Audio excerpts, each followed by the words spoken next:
G'day everyone. Can everyone hear me? Wonderful.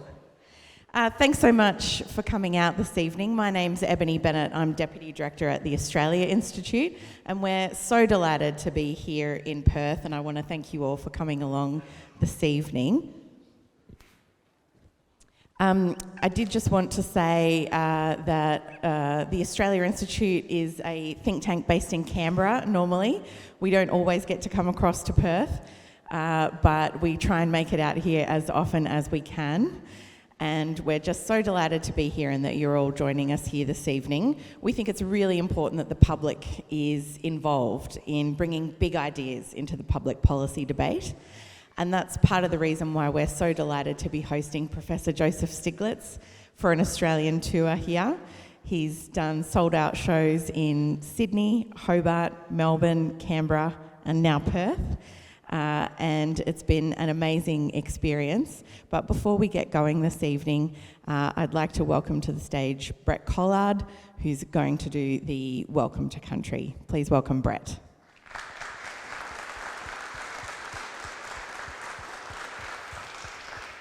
Thank you very much, Ebony. Ngan Kwur Brett Collard, Wajak Baladong Nyunga Maman, Wanji. I want to stop there just to acknowledge the special guest, Mr. Stiglitz.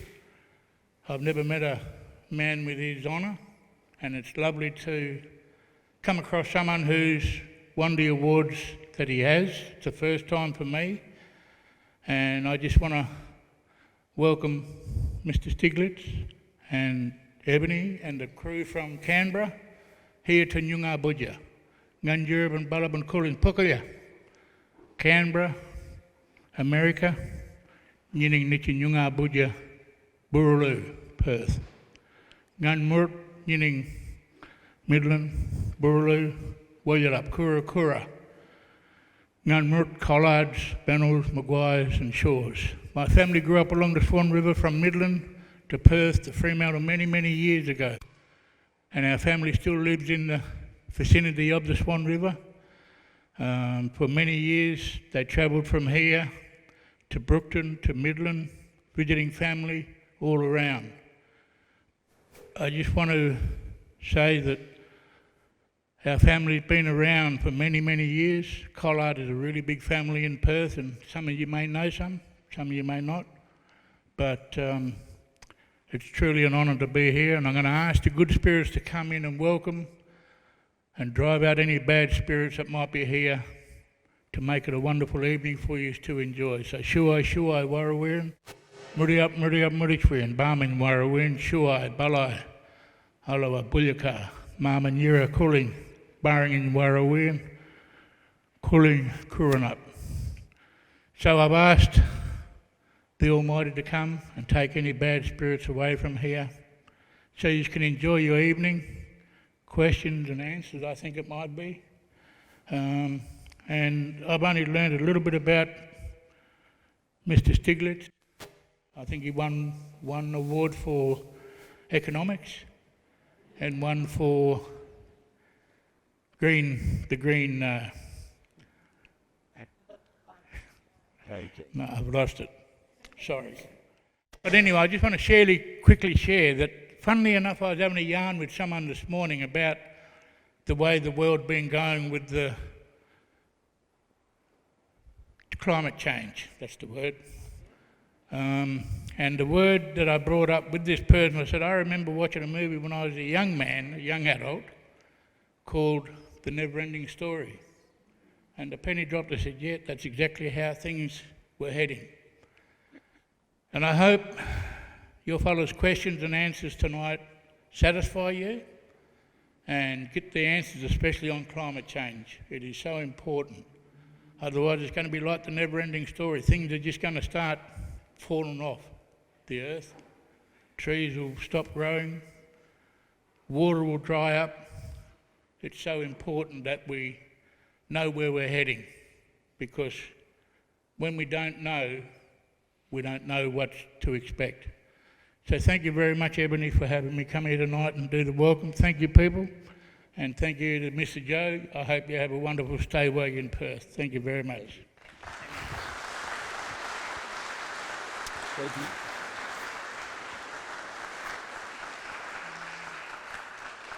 Everyone, another round of applause, please, for that wonderful welcome to country.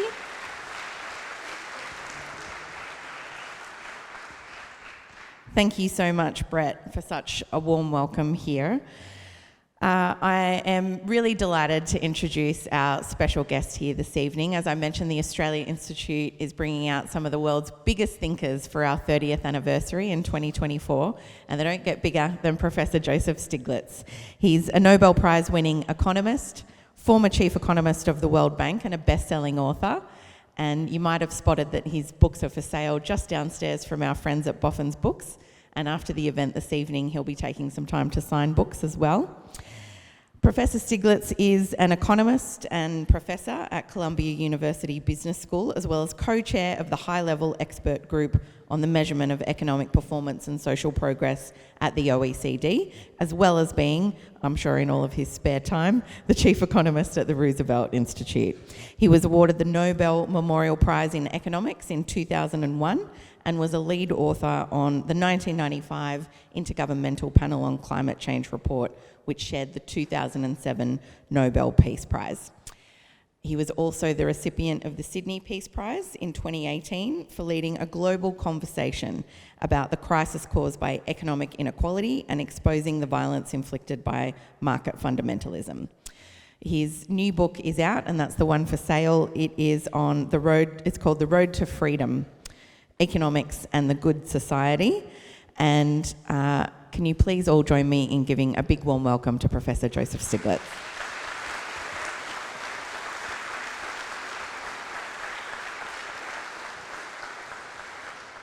So, Joe, you're a world-leading economist, but we are here in Australia, and the topic this evening is a big and meaty one.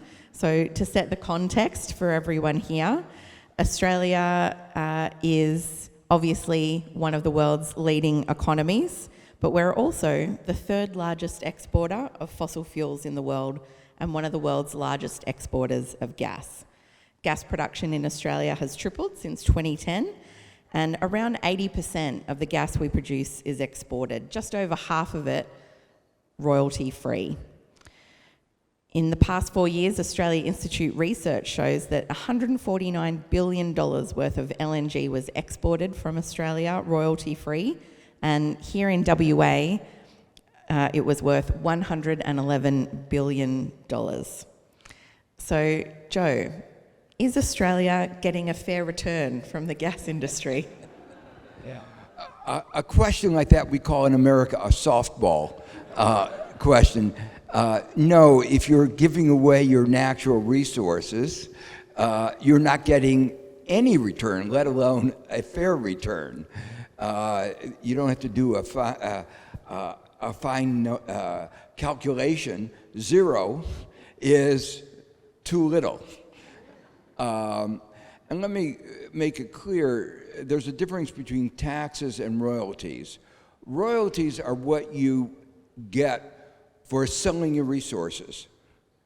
Taxes are what you pay for your profits. Everybody pays taxes on their profits. Every corporation should pay taxes on their profits. But the royalties are a fee because Australia is delivering, giving you, allowing you to take out their resources. They should be selling you those resources. And, it doesn't take a Nobel Prize to figure out gas has value. If it didn't have any value, nobody would want it. So it has, as you said, $149 billion people pay with the value of the gas, and you got, for that asset, natural gas, you got zero. Now, as an economist, that makes absolutely no sense. And there's another aspect of this that is really important. The result of this is that Australia as a whole is becoming a poorer country. People talk about well, it's creating jobs.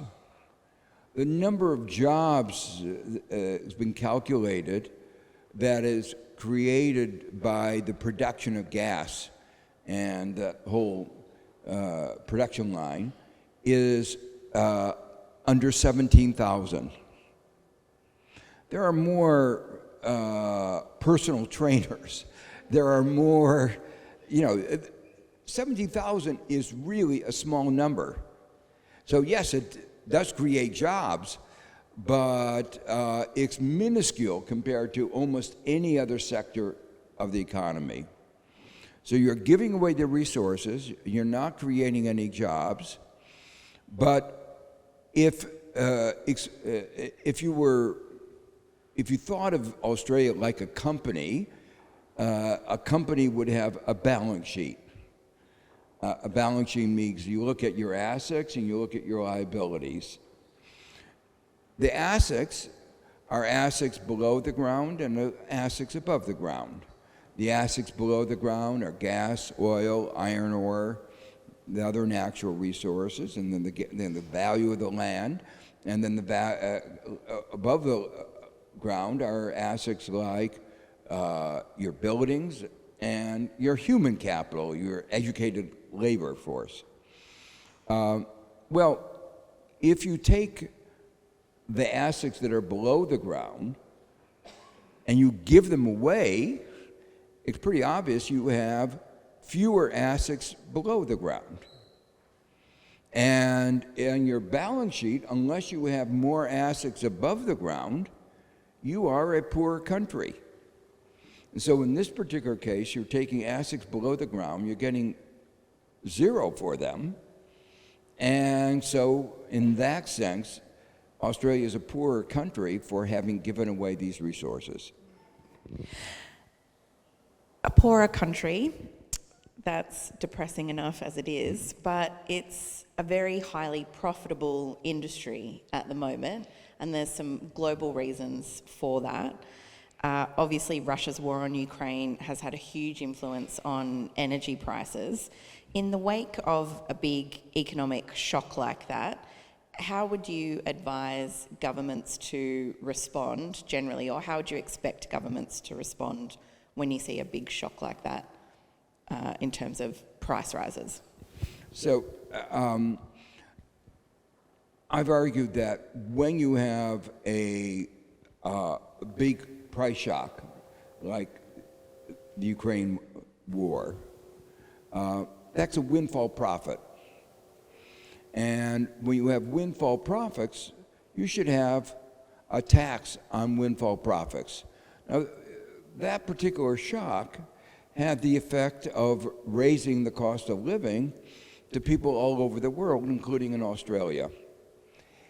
If you had imposed a windfall profits tax, that would have enabled you to have more revenue that you could have used to offset some of the cost of living. You could have had subsidies for low-income people who need to pay more for their energy, for gasoline or for home heating. Some countries actually did that. And one way of thinking about this is, let me put it in the context of, I argue that we should be doing that same thing in the United States.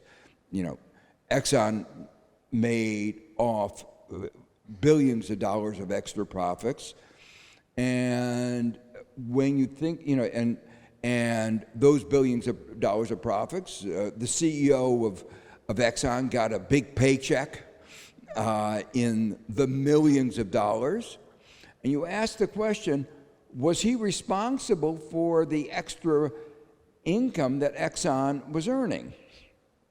And the answer is pretty obvious. He wasn't responsible. It was because, the person who should get the compensation for the increased profits is Putin. He was the one that led to Exxon and Chevron making the profits. So if you said who is responsible for the success of Exxon and Chevron and for their profits, We know who the answer to that is. It's Putin. And if you had a system of accountability, you'd say, well, let's write a big check to Putin. Well, obviously, that's nonsense. But that shows the point that Exxon should not have been able to keep that for itself, and neither should the gas companies and oil companies in Australia be able to keep that windfall profits for themselves. And so I think there should have been a very significant windfall profits tax that could be shared. I just want to stay with this idea of the profits at the moment of the gas companies, particularly in the wake of Russia's war on Ukraine. So we know that revenue for gas companies hit $55 billion in 2023, largely driven by Russia's war in Ukraine. Yet the revenue raised by Australia's petroleum resource rent tax was lower in 2023 than in 2001. So I guess my question is, again, as an economist, does that make sense to you? Is that tax operating efficiently? You keep asking easy questions, softball questions.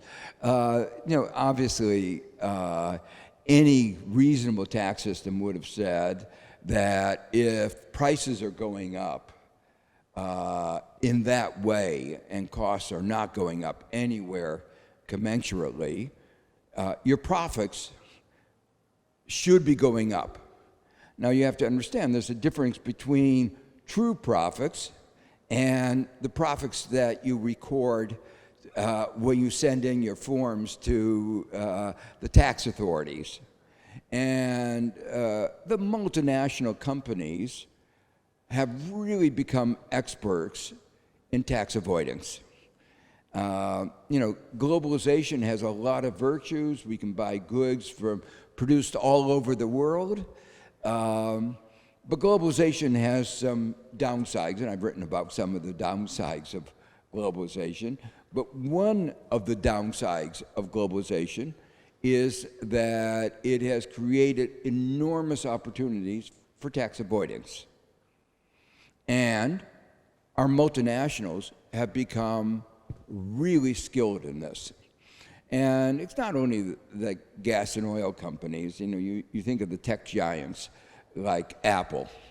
Apple is very successful in producing goods telephones that people seem to love, but it is even better at tax avoidance. And an example of that tax avoidance, I hope you don't mind shifting away from Australia for a minute, is in Europe, where Apple claimed that all the profits they made in all of Europe, for all the people that are buying all their iPhones and iPads and all that, were attributed to about 350 people working in Ireland. And the obvious reason is that Ireland had lower tax rates than the corporate tax rates than the rest of Europe. But then Apple took advantage of another provision, and the Irish government was partly in cahoots on this, where they said, if you have a company in Ireland that is largely controlled outside of Ireland, then you don't have to pay essentially any tax. So Silicon Valley was controlling Ireland, and so they first moved all the money from Europe into Ireland, and then they said, because Ireland is being controlled, these 325 people were being controlled by Silicon Valley, they had to pay almost no taxes. So the tax rate for Apple on all of its European profits was around 0.02%. So it just illustrates the cleverness of these companies. They produce goods that you like, but they also make sure that you don't have to pay for, they don't have to pay for the taxes that they owe. And that's the same as, all the multilaterals. And, I was reading one of the things that out of the tax office of Australia, and they said the gas companies as a group are really systematically tax avoiders. That the whole group have really developed an expertise in avoiding taxes. And part of that is persuading the government to pass provisions that are very technical, but they can take advantage of them.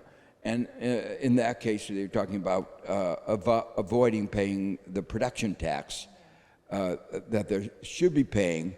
And so here you have, they're paying 0 royalties, which means that they're getting the gas for free.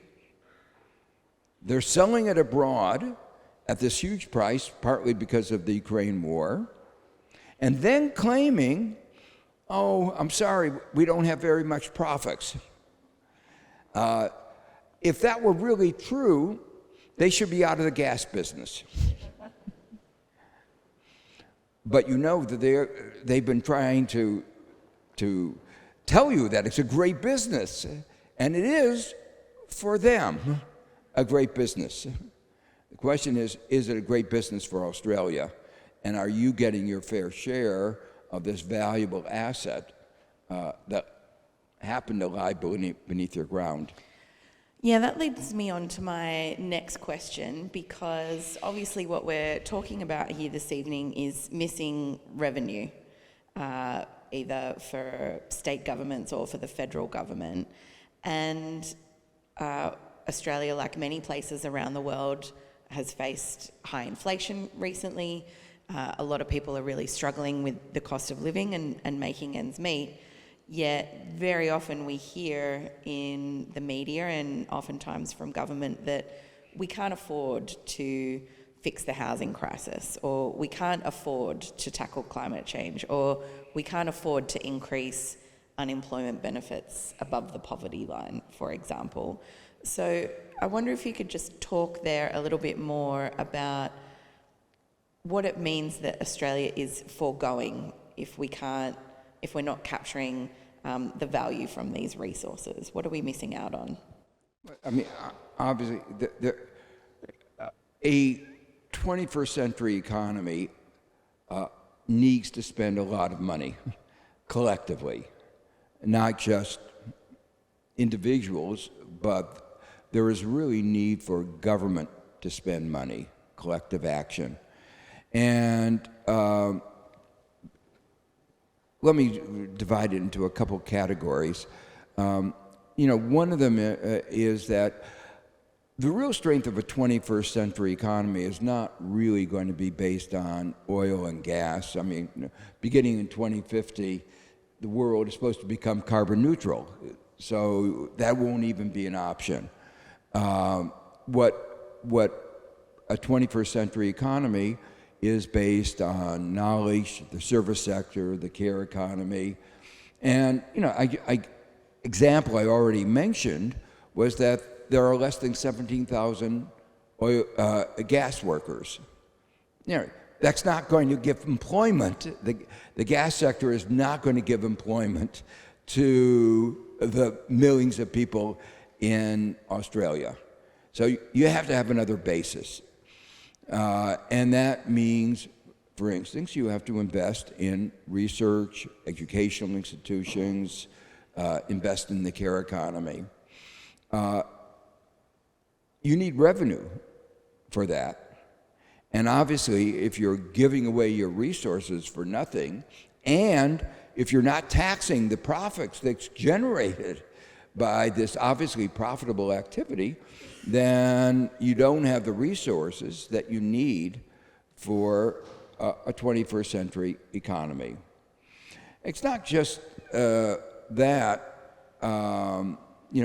Think about all the aspects. Let me give a specific example of where the care economy, health economy comes together with R&D. We might not be here today if there hadn't been a vaccine against COVID-19.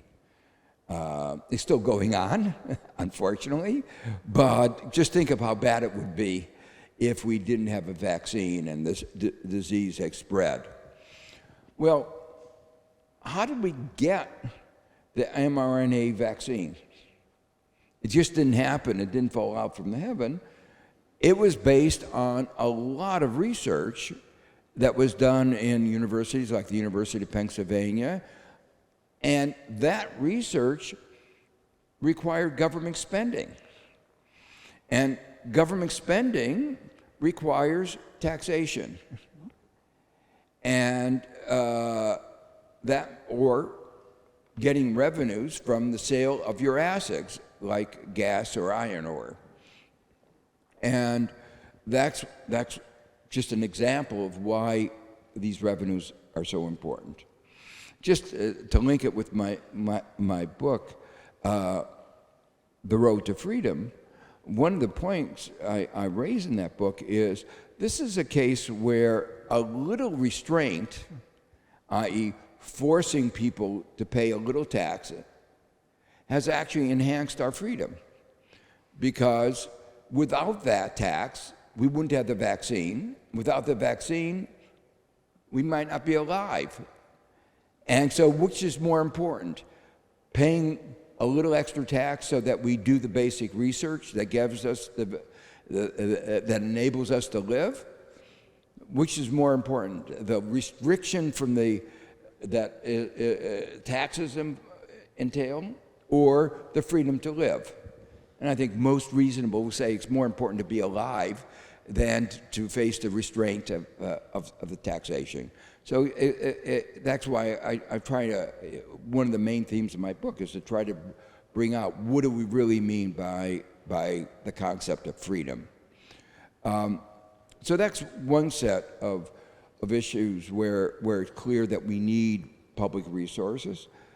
But another aspect of again, our modern economy, unfortunately, is that we have growing inequality. And that undermines our society. It actually undermines even economic growth. The market created that inequality, and the market on its own is not going to solve it. We need a variety of programs to address. We need public education. We need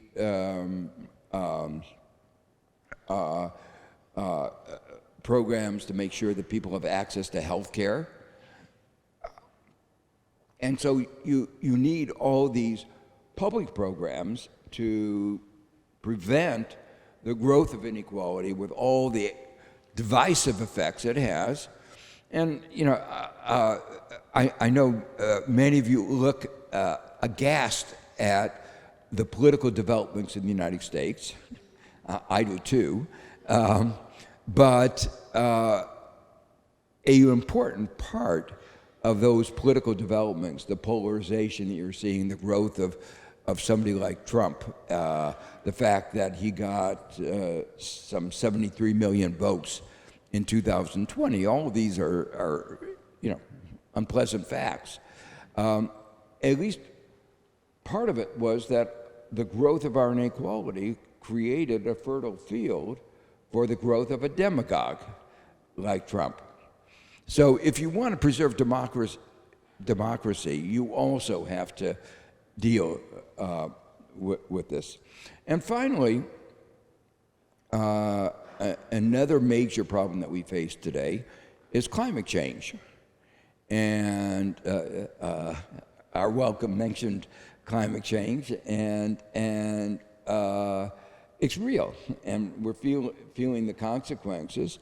Estimates in the United States are that we will be spending every year between 1% and 4% of GDP just dealing with the property damage of climate change going forward. So it obviously makes sense for us to try to mitigate, to reduce the extent of climate change, we're going to have to make a lot of investments to adapt to it. It's going to require very large investments. Some of it we can do through public regulation, some of it we can do through a carbon tax. You tried that, but you were the leader for a brief amount of time. But a lot of it is going to require public investment. And again, you need revenues to make those public investments. A brief mention of our carbon tax there. It is worth reflecting on that leadership role that Australia did play there. It didn't last long, but while it was in place, we did manage to reduce emissions while our economy continued to grow. So I don't think we've probably seen the end of that debate in Australia. But I did want to stick with climate change because, as I mentioned in the introduction, you were one of the lead authors on that IPCC report that won the Nobel Prize. And obviously we know the economic impacts of climate will be absolutely enormous. And I'm interested there in you mentioning that regulation has a role to play, because in Australia we've got something like more than 100 new gas and coal projects in the pipeline. So we're not necessarily headed in the right direction. But I'm also interested in that the damage that the fossil fuel industry is inflicting, and the consequences of that are obviously economic, but also very personal. You know, people lose their houses. People can't live in the same places they used to. It has big impacts on agriculture and things like that. So I guess my question is, carbon taxes are one way that we can try and reduce emissions, but what role will government regulation have to play, do you think, in the coming years? Well, first let me make an observation. Another statistic that I found actually quite striking is that while I mentioned before how few jobs are associated with gas production and how little revenue you're getting out of gas production accounts for 24% of Australia's emissions, which is really impressive. If you calculated the gas emissions per worker, I think it must be among the highest productivity in the world. It takes something to produce that much gas emissions per worker. So, and that doesn't, methane is a particularly powerful greenhouse gas. To answer your question more directly, it's going to be necessary to regulate. The good aspect of this is that a relatively few regulations can make a lot of difference. One can get a very big bang out of a few simple regulations, and sometimes people think regulations is always complex and hard to implement. That's not true. I mean, think about a simple regulation. There should be no fossil fuel electric generating plants. You can tell whether a electric generating plant is using renewable energy or fossil fuels. You don't have to have a huge team of regulators going around and saying, is this renewable energy or is this fossil fuel? You can really do that very, very cheaply. And that's true of about 75% of the emissions can be reduced. Cement is the same. There are a few car emissions you could get down by simple regulations on the car manufacturers and the car imports. So I think that there's been excessive criticism of regulations as always being burdensome and having high cost of compliance. And in this particular area, I think one's lucky that one can actually get a very large reduction in greenhouse gas emissions from a relatively simple set of regulations. That makes me think again of your book. And part of it is an answer to, I guess, the role that neoliberalism has played and the consequences of neoliberalism in terms of the damage, I guess, that it's inflicted on people and the economy, and some of the consequences of rampant neoliberalism, where it really kind of puts the idea is individual liberty is important above all else. So if we keep with that theme of regulation, I guess I want to ask if you can expand on how that relates to that concept of freedom and the road to freedom in your book. Okay, so the word, let me begin with the word neoliberalism. It's actually, neo is new, and liberalism in that particular context meant freeing. It was a reference to 19th century liberalism, and it was an attempt to have a rebirth of the kind of liberal thinking that they had in the UK in the 19th century. Actually, there wasn't very much neo about it. It was really old liberalism, but they didn't want to say, oh, I'm a 19th century old fogey. They wanted to say I'm actually a 20th century. This is the middle of the 20th century. So they had to add neo so they, to give them some idea that they were actually not as old-fashioned as they really were. And they tried to sell this idea using words that have a lot of appeal. They talk about free markets, free enterprise, and especially in the United States, that was very attractive. You probably know the story of, Patrick Henry and people saying, give me freedom or give me death. And the whole, American Revolution was supposedly about freedom. Of course, they forgot that actually a majority of the people in the South were slaves. And once you recognize that, you realize it really wasn't about freedom. Because if it was about freedom, they would have freed the slaves.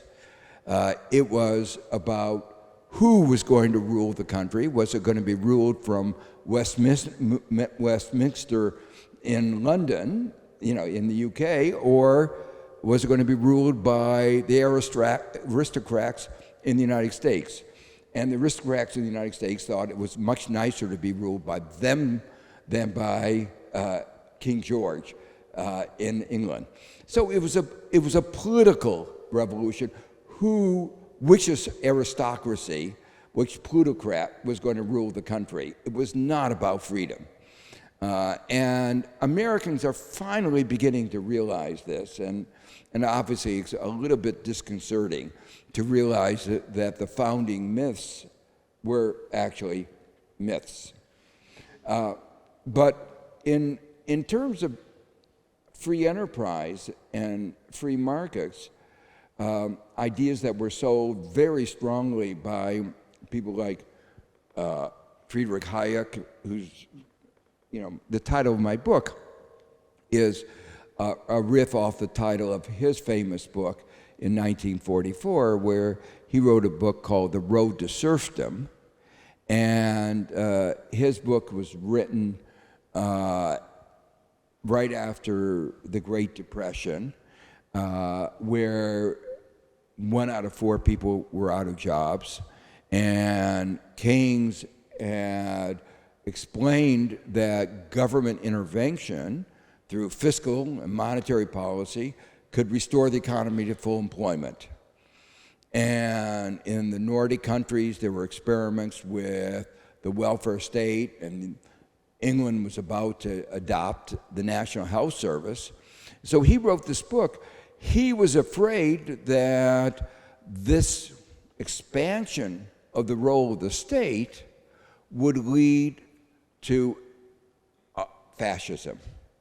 So he thought that this increasing role of the state was paving the road to serfdom.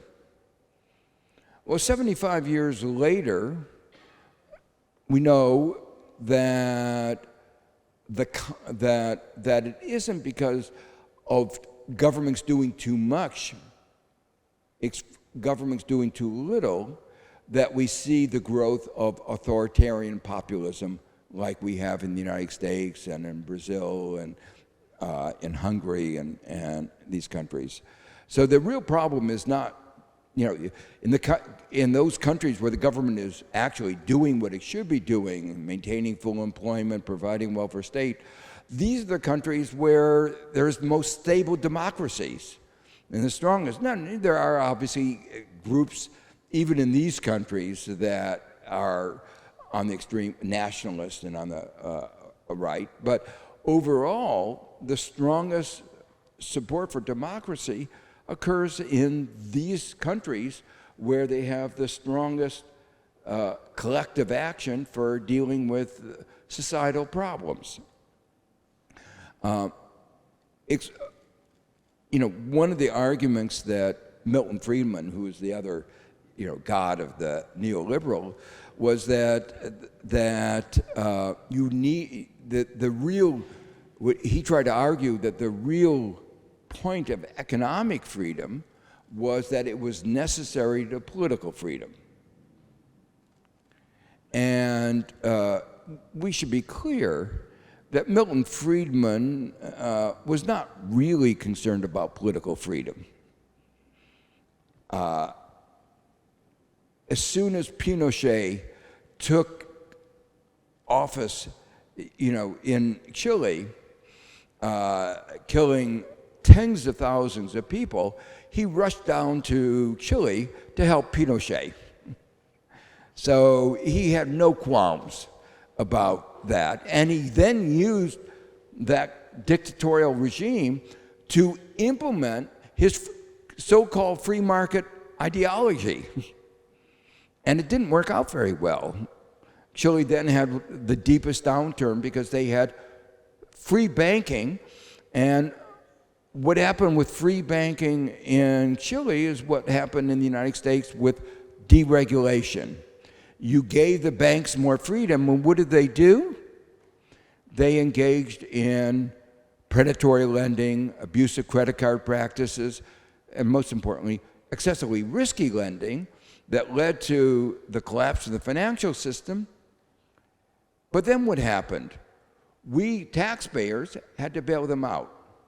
So this is really an important point that I wanted to make, and one of the other important points I make in my book, The Road to Freedom, that one person's freedom is another person's unfreedom. And this particular case, giving the banks freedom to engage in as much risky activity as they wanted and to engage in predatory lending and abusive credit card practices, took away the freedom of others. Giving more freedom to the exploiter takes away the freedom of the exploited. But in this particular case, giving the banks so much freedom meant we as taxpayers had to pay. In this case, it turned out we paid $700 billion to bail out the banks openly, and then the Federal Reserve, behind the scenes, gave them billions, hundreds of billions more than that. So we lost our freedom in that sense. They got more freedom, and they used it to enrich themselves in the same way your gas companies are enriching themselves, but the freedom of the rest of the country, of us, was reduced. And that is a pattern that one sees over and over again.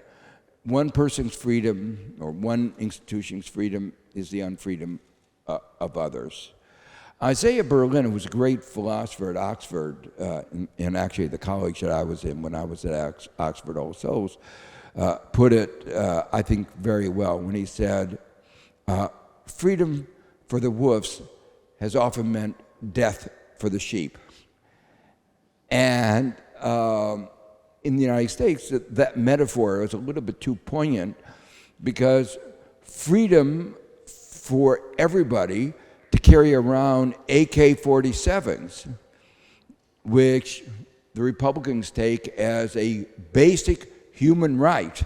Everybody should have the right to carry around an AK-47. That freedom has meant that every day now, almost every day in the United States, there's been a mass murder. And it has not only taken away the freedom to live, and which is more important, the freedom to carry an AK-47 or the freedom to live. I think most people would say the freedom to live is more important than the freedom to carry an AK-47. But it's also taken away another freedom that Franklin Roosevelt, one of our great presidents, talked about, freedom from fear.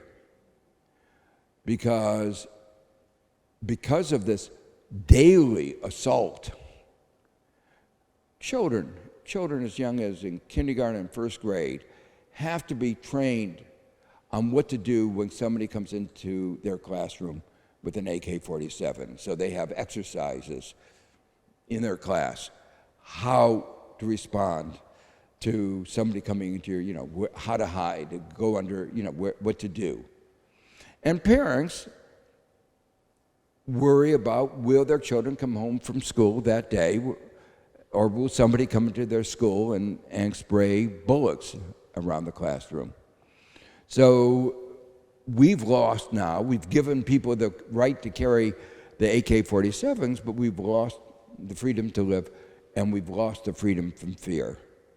So the point, one of the big points I try to make in the book is we need to rethink what we mean by freedom and realize that in our integrated society, one group, one person, one institution's freedom often takes away freedom from others, and we have to have a societal discussion of how we balance those.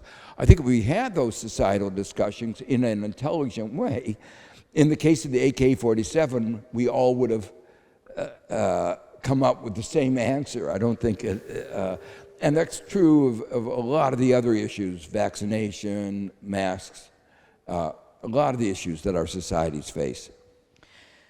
That raises an interesting point for me here, and a couple of specific examples in WA where we've seen mining companies destroy Aboriginal heritage, and we saw the Juukan Gorge or the Juukan Caves destroyed by Rio Tinto, is that right? Yes, Rio Tinto. In the further north in Western Australia, gas projects and other industrial projects are putting at risk petroglyphs that are tens of thousands of years old, rock carvings created by the traditional owners who've lived on the land for thousands of years that date back even before the last ice age. A real history of human civilization that belongs not just to the Aboriginal people of that area, but really to all the people on Earth, older than the pyramids. And I guess I wanted to ask about freedom for corporations that we offer and some of those limits, and how, I don't know whether you would call it market failure or failing to acknowledge some of those externalities, but if we want to talk about getting the balance right, how is it that we can find a better balance between the public good of looking after something like the petroglyphs at Murujuga compared to that economic imperative? Yeah. So I avoided using technical jargon, economics jargon, but you introduced externalities, and that's what we're talking about. Cost imposed on the rest of society,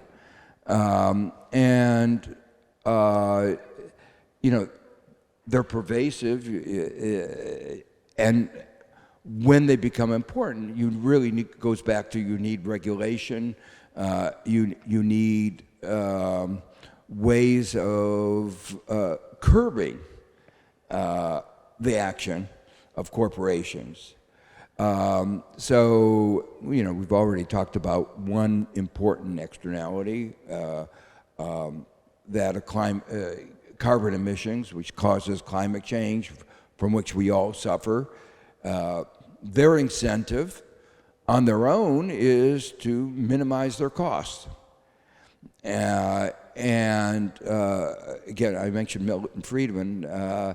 He tried to elevate that to almost a moral principle. He said a CEO basically should only care about shareholder value, and that it was almost immoral, probably it was immoral from his point of view, for a CEO to worry about the environment, the community, the customers, the workers, anything they could get away with, as long as it maximized shareholder value.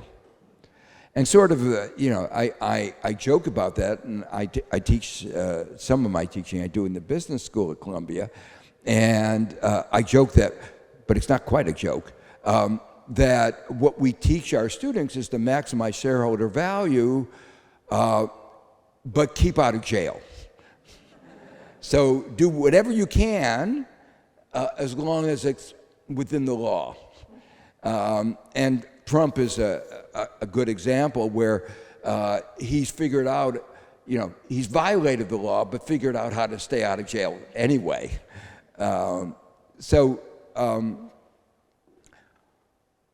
Back in the 70s, it's almost 50 years ago now, actually it is 50 years ago, I showed that Milton Friedman was wrong, and that shareholder value maximization did not maximize societal well-being. Actually, I back in around 1970, I went to the University of Chicago and gave a lecture where I proved this, and Milton Friedman was in the audience. And after the seminar, he said, "Joe, you're wrong." And I said, "Well, Milt, tell me where I went wrong. What assumption don't you agree with, or where had I made a mistake in my analysis?" And his response is, "You're wrong." And we continued the conversation like that for a little while, and it was very clear he knew the answer. Shareholder value maximization was the right thing, and he could not respond to the analysis that I had put forward. Now, there was one point, more point I want to make. He published his analysis, it was his argument, in the New York Times Magazine. I published my analysis in the Quarterly Journal of Economics and in the Journal of Finance. He got more readers than I did, and his view prevailed for a very long time. But I think now, in the long run, I think people realize that my view was correct. That shareholder value maximization, not paying attention to the environment or customers or workers, was not good. And there's a move in the other, now to try to take those other factors into account, including the cultural factors that are really important for our society, for our identity, for who we are. And obviously the market, their view was, Rio Tinto's view is it's annoying to have to deal with these cultural heritage, so we'll just destroy it. I want to ask one more question on gas, and then we don't have a huge amount of time left, but then I want to get to the US election, because I'm sure people would like to hear about your views on that. I did just want to bring us back to gas and corporations here, mostly multinationals, not paying much tax, lots of them paying no royalties. Could I get an idea in the room of how many people drove here this evening? Just a show of hands. Probably well over half the audience. So you might not know this, but royalties make up around 1.3% of the West Australian budget. And if you drove here this evening, or if you own a car, the government collects more money from WA motorists paying vehicle registration fees than from royalties in the gas industry. If you're a teacher, more income tax was paid by teachers than from the gas industry. And if you're a beer drinker, beer excise collected more money than taxes paid by Chevron, Exxon, Woodside and Shell. So that's kind of what we're dealing with here. Joe, as former Chief Economist of the World Bank, how does that sound to you? Obviously, as Chief Economist of the World Bank, if I went into a country, that people would ask us, what should we do? We would say, that's bad economic policy. You need to reform your natural resource policy, your tax policy. We understand these things are complicated.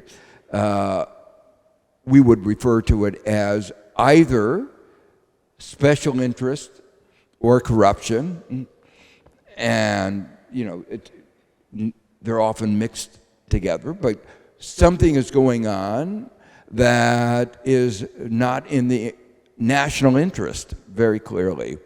I think we would go further. We would say that the World Bank would not give you any loan unless you changed your natural resource and tax policy. Why should we be giving you money if you are just giving money to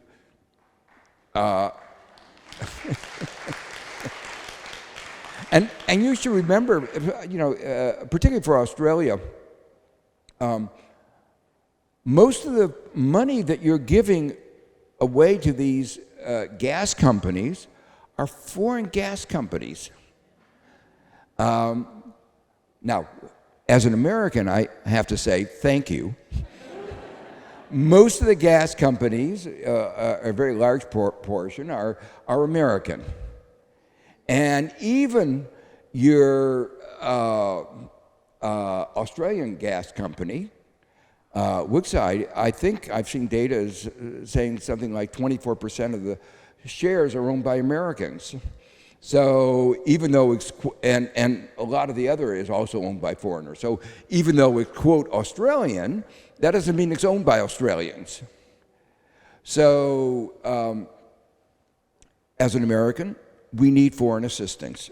We're having a hard time. And especially if Trump gets elected, we will really need more assistance. So, from that perspective, it does make a lot of sense. I understand charity as important. But I would also say if you're going to give money away, give it to Africa or give it, give it to maybe your own poor people. And giving away money to Chevron or Exxon it just doesn't make any sense. And as I say, as Chief Economist of the World Bank, I would say, no more assistance until you reformed your natural resource and tax policy. Amen to that. You just raised the spectre of another Trump presidency there. Obviously, the elevation of Kamala Harris to the top of the Democratic ticket seems to have changed the race dramatically there. How do you see the US election outlook now? Well, I'm very optimistic that Harris will win.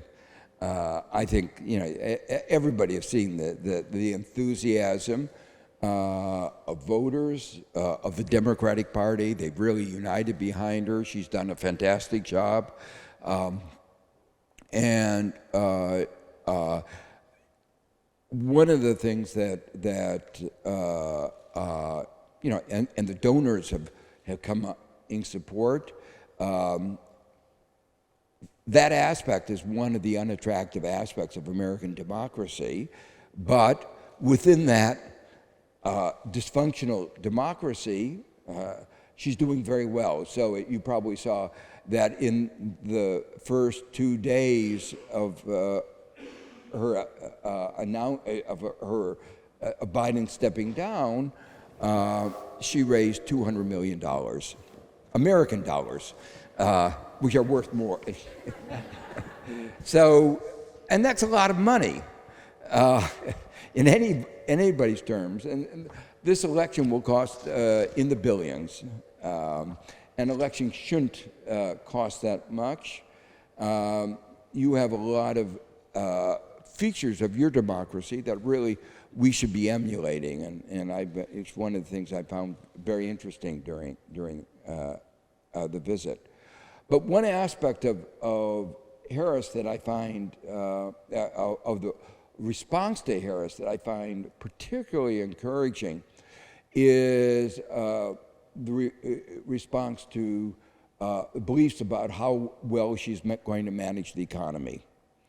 Now, objectively speaking, Biden's done a very good job. If you look at the legislation that he's gotten through, it's actually more impressive than Obama and Clinton. He got an infrastructure bill.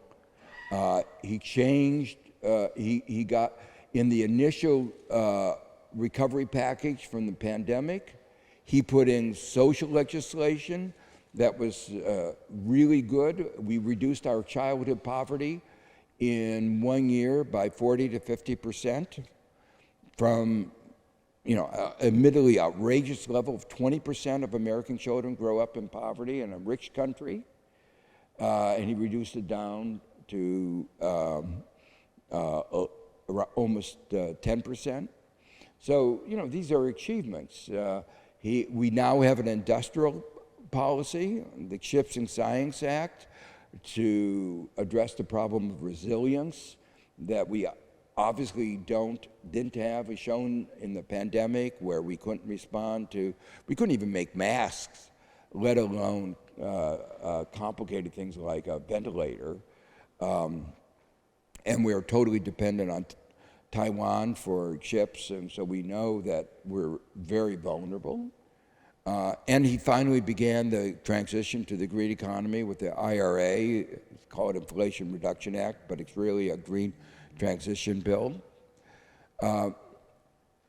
So there are a whole set, it is in the context of a very difficult political, where he didn't really have control, a very, very large control of either house of Congress. So as I look at the Biden administration, it's been very successful. Of course, people were unhappy about the inflation, and but that wasn't his fault. Blame Putin, blame the markets for not being resilient, the pandemic. But it was very clear that the approach that he wanted to take was the right approach. We had some labor scarcity, and so the right response was to increase the labor supply by having child care and have better family leave policy to get more women in the labor force. The Republicans opposed that. Raising interest rates was not the solution. Raising interest rates doesn't create more oil, food, chips, which was the source of the problem in the auto industry. It actually is counterproductive. One of the areas that we have a problem like you do is housing costs, and it made a shortage of housing. Raising interest rates exacerbates the shortage of housing. So the Biden, had ideas to try to alleviate some of the shortages through fiscal policy. Monetary policy was the wrong thing. But now inflation has come down really very rapidly. But in spite of all that good policy, and he was blamed for the inflation and not given any credit for all the good policies. And for some reason, and this goes beyond my, beyond my pay grade, the American voters are responding to Harris and saying that was Biden that made all those mistakes, and they believe that she will be better for economic policy than Trump. That's unambiguously the case. Trump, with a 50% tariff on China, is going to raise the cost of living. Lots of his other policies are really going to be disastrous for the country. His attempts to cut investments in research and universities will be disastrous. So it's unambiguous to me that Harris will have a much better economic policy. And the good news, is not what I think. American voters are now giving her a lot more credit, and so I'm optimistic that I'm really optimistic that she'll win. On that note of optimism, please join me in thanking Professor Joseph Stiglitz.